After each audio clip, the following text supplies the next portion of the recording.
Mr. Dillon. I like him this week. I dig him. All right. Players to fade, 75 to 89. I am going to stay away from Ryan Palmer. Awesome. Yeah, I mean, I guess I will mention a player to fade that I've actually heard good things being said about, and that is Mr. Joel Dahmen. And if I'm not mistaken, do I get one more? Yes, you do. All right. I will also fade Mr. Bronson Burgoon. Those guys apparently finished second last year, along with a bunch of dudes behind Michael Kim. But I'm fading both of them. I dig it. I like it. And I am going to fade Taylor Gooch. Sorry, buddy. Oh, my God, dude. I'm off him. I'm doubling down on being off of him. Just because you didn't have him written down, or that's you right. Come up in your system? Nope, that's right. He's out. Oh. All right, dude. You're a backstabber. I'm done with him. Is that because Cooch isn't in the field either? Yeah, that's absolutely correct. You got to pair the double O's, man, if you can. I want nothing to do with him. Nothing to do with him. All right, give me 2 guys you like below that. Just 2 guys you like. No more fades. Just 2 guys you like. Just give me both of them. Hit me. We will go Mr. Brian Stewart. You know what? Nah, I ain't going Brian Stewart. Let's go Joey Garber. That dude's fighting for his freaking PGA Tour card. Pride of Petoskey, Michigan. Let's go Joey Garber. And then I will go with the man, Mr. Hank Lebioda, 7,100. I dig it, man. I like both those guys. I love them. Stealing my thunder. Well, then bring some Making a baseball pick. Make it a baseball pick. I love those guys. You know I do. Those are my boys. All right. You know, I'm from Petoskey. You know that, right? Ah, yeah. Joey Garber. That's right. Good fella. Mr. Garber. All right. Where are my 2 guys I liked here? Oh, Robert Streb.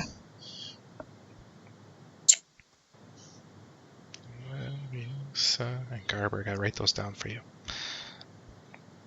My guys are Streb and Adam Shank. Why you don't write it down? It doesn't matter. You haven't kept all these other ones. It doesn't matter. You can just go back. They're there. They're there, my friend. Dude, I'm going to say this is just a filler. The year, and you're going to just tell me, you're going to tell everybody that my scores came out on the top, and that's the way it'll be. It's possible. We'll see what happens. But He's known to lie. I, for real, have a full bright red book with all of these pricks written down. Now, whether or not we ever go back and look at them. I will buy you an entry into the Millie Maker, and I will be disgusted when you win, because all you will give me is credit for winning the picks, and then you will take your $1 million, and, you know. So here's the real problem, is I have written down all these picks. You know what I didn't write down? What tournament they're from. Oh, who picked them? We could backtrack that, I suppose. That'd be a key thing to know, though. Because they're not all in the same book or in the right order, so it's fine. The thing I'm curious about, though, is why is it relevant that it's bright red? It's bright red because it has a Draft for Upside sticker on it, and I carry it with me everywhere. That's right. You carry it with you everywhere, and you haven't found like 8 minutes of free time to tally this all up? I don't have 8 minutes of free time. I have 3 damn children. That's a fair point. All right, well, give me the bright red book with the Draft for Upside sticker on it, and I'll do it myself. All right, I like it. I'll video it so you guys know I'm full of shit. Not like you're a fitter or something that, fixed Patrick Reed's putting, Come on. But man, I'm busy too. I'm just willing to sacrifice, That's what I'm saying. Is you fixed Patrick Reed, like you fixed him, dude. Like he after he saw you, he got his best finish of the year. You're not wrong. I mean, you're preaching. I'm not. No, I was thinking it the whole time. I'm like, dude, I haven't fixed this guy. Can't believe it. I work miracles, man. That's what we do. All right, Adam, here we go. I got 7,900 left. Who am I picking? I got JT Post in there. We got Cameron Tringale, Dylan Fratelli, Sam Ryder. All right, so who else is in that lineup? I don't care if you play this against me or not. No. This is in the 100K to first tournament. So I've One got difference? Neiman, Brown, Colley, McCarthy, and Stewart. I know, Okay. contrarian. You got to play garbage. The garbage ones are the ones that always take first place. All right. I mean, if you're playing those dudes, you got to go. You got to go with some upside, like Scott Brown, Brian Stewart, Denny McCarthy. You're going to have a guy who might be able to win this week, down in that high 7K range. I would. Fuck, man. Well, why do you think about that? I don't think you need to have one of those guys. I think one of the things that Adam Levitan pointed out, I think Adam Levitan had pointed out in the Millie Maker for football, almost everybody that wins the Millie Maker has one guy that's over 20% and one guy that's under 5%. It doesn't mean you have to play bad fucking players. Okay, you don't have to play bad players. These aren't bad players. My players are fantastic. Dude, everybody in this tournament's a bad player, actually, to be quite honest. In context, it changes. But okay, I'm going to go back. I'll be back. I mean, don't completely disagree. This is a field full of, I mean, like we said, there are no players in this field inside the top 50 in the world. Now, I'm a degenerate. I follow this shit closer than anybody else.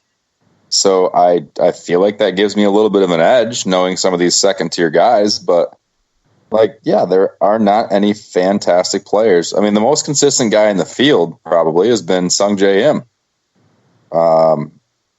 Anyway, so back to your question, Danger. Sorry, going off on a tangent there. Thanks, Emmerich. Or I could go even lower and go Tom Hoagie, and I could upgrade one of those other guys. Oh God.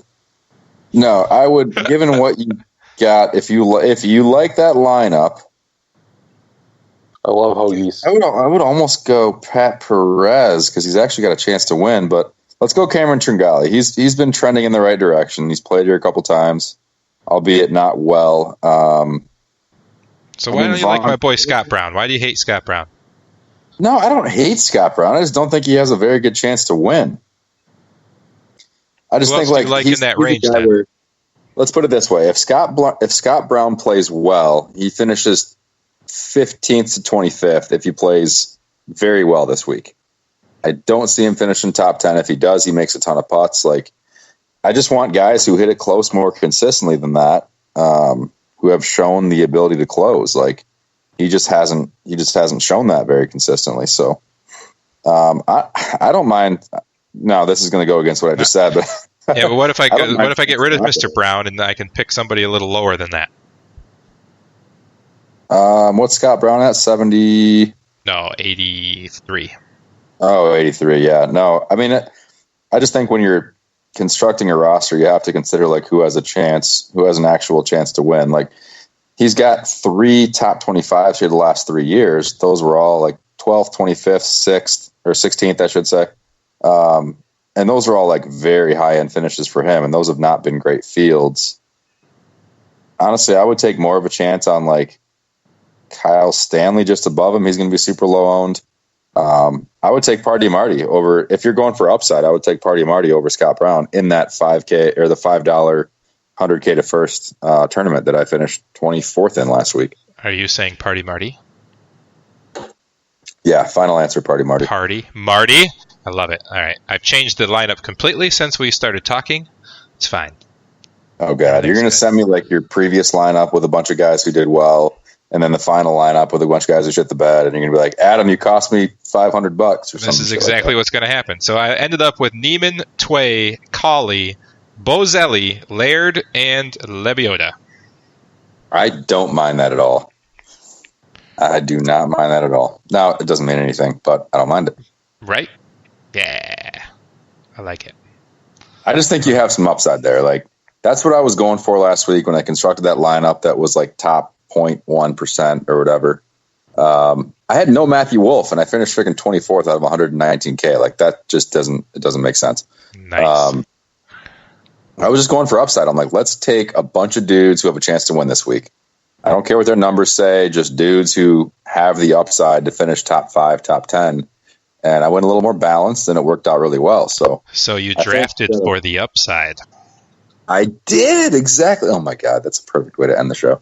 Well, we're not going to end the show yet because I need Chris for one more thing. Another fantasy baseball pick. Christopher, we now are down to the very last pick in the draft, Mr. Irrelevant. It's okay with me if it's hilarious. Who are we going with? I think we should just. I think we should. This should be a somber moment. We should pick Tyler Skaggs. You think so?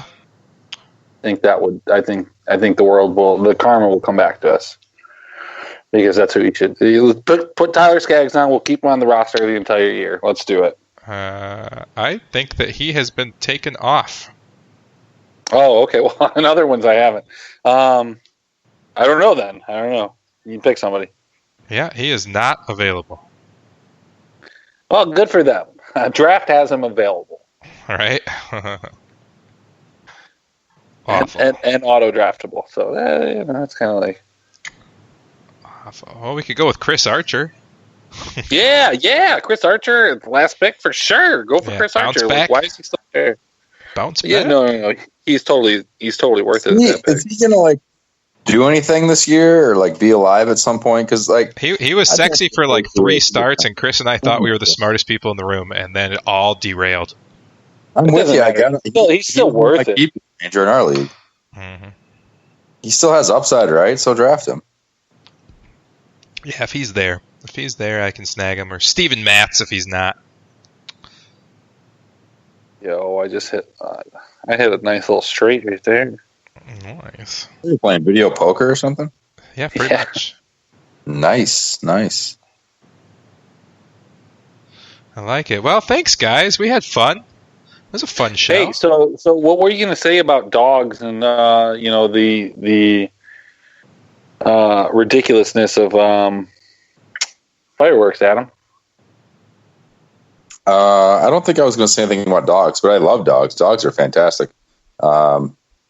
They bring joy to everyone who has one, for the most part. Yeah, but they hate fireworks. Dude, look, you can have fireworks on the 3rd, 4th, and 5th, but on the 2nd and beyond, my dog right now is just looking at the sky, from the inside of the house. She looks terrified, and a firework went off 2 hours ago. It doesn't even make sense. Some dogs run away when they're outside. The other day I let her out, and I went into the kitchen. I heard a firework, and I was like, "Oh my god!" And she was trying to claw down the door to get in. She was not trying to run away. She knew that there was no safety out there. The safety was inside in a weird corner of the house. So, look, stop signing off fireworks. Just stop. It's over. Yeah, no, I agree completely. Pets are terrified by it. It's been a week. Give it a freaking rest. I was laying in bed the other night. I was playing golf super early the next day. I'm trying to go to bed at 10:30, 11 o'clock. Not crazy early. And there's just fireworks going off it's the 4th, and it's the 9th or the 8th or something. I'm they're not even that cool. No, not at all. All right, guys. We're going to have to put this on at the when we sign off the show because it's time to go.